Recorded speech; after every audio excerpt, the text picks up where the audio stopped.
Ini kita बर' फरायसाया माने मा मेसेज होगोन लाय बिश्वनाथ जिल्ला दुलाराय बर' फरायसा आफादनि जथुम्मा सामलायनाय हाबाफारिमोन दिनै जोबथा हाबाफारि आरो बे खैलाजुलि खाग्राबारियाव बाहागो लानो मोननानै आङो गोजोननाय मोनदों।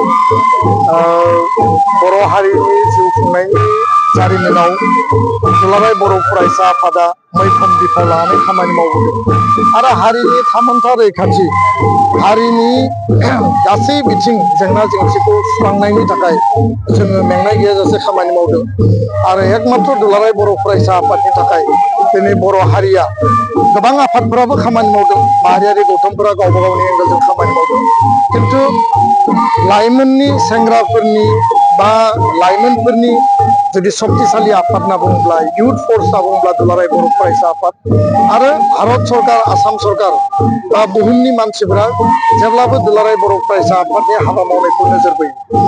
बर' हारिनि मोनफ्रोमबो बिथिंनि जेंना जेंसि बे जेंना जेंसिखौ सुस्रांनायाव जों जि टारगेट सेट खालामनानै हाबा मावदोंमोन जोङो साक्सेस जोङो रिपर्ट मोनदों। पलिटिकेल आरो कनस्टिटिउसनेल दाबिखौ लानानै जोंनि आलादा रायजोनि जि डिमान्डमोन बिनि आधाराव बिएससि बिटिसि बिटिआर 6 सिडिउल जोङो एरेन्जमेन्ट मोनबाय।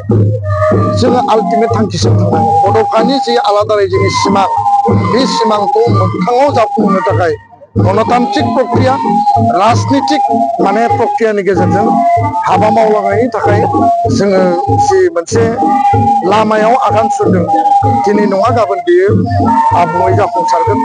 नाथाय दिनैनि प्रायरिटिया जाबाय जोंनि जि एकर्ड जोङो बिटिआर सुक्तिनि गेजेरजों बिटिआरखौ मर अट'नमि मर फाइनेन्सियेल पावार आरो एरिया एक्सटेनसन सिमा बारायनाय दिनै बिश्वनाथ सनितपुर गहपुरसिम 60टा गामि हाबबाय आरो गामि हाबबावनांगौ दङ। फारसेथिं नोङो बेयाव 2020नि उनाव जथेस्थ मानसिनो फरेस्ट राइट एक्टनि गेजेरजों हा होनाय जाबाय।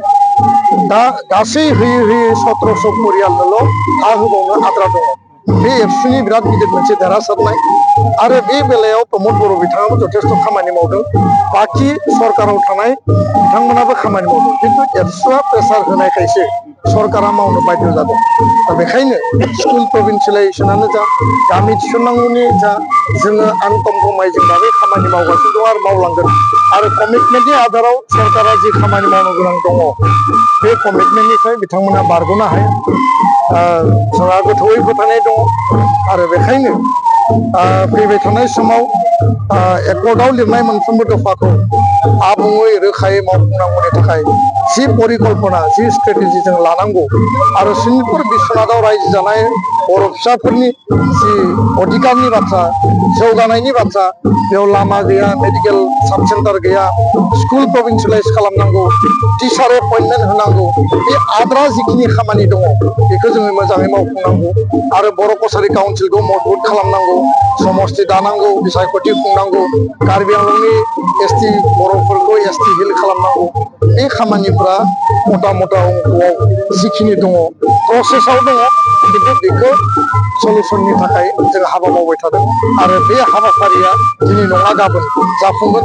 जायनि थाखाय जोङो प्रधान मन्त्रिनि खोमायाव बे गासै खोथाखौ बड'लेण्ड महोत्सबआव जोङो गुनगुनायनानै होबाय आरो बिथाङा बे गासै खोथानि मोनसे समाधाननि लामाखौ जोंनो होनानै गालांदों आरो दाख्लैबावै भारतनि नखर मन्त्रि गृह मन्त्रि बिथांखौ जोङो खावलायदों, जायनि थाखाय बड'फानि माने बिमुंजों गोदान दिल्लीयाव एबसुनि दाबिनाय बायदि फ्लाइअभार नङाबा मार्ग लामानि मुंखौ दोननो थाखाय बिथाङा राजि जादों।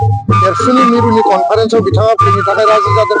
बिनि मिनिङानो बेखौ बुजायो जे एकर्ड इमप्लिमेन्टेसनाव दिल्लीया 100% जोंजों दङ आरो आसाम सरकारा पजिटिभलि खामानि मावदों, खिन्थु मालाबा लेहेम जानाय मालाबा इसिङाव गुन अरनायखौबो जोङो नुनो मोनो।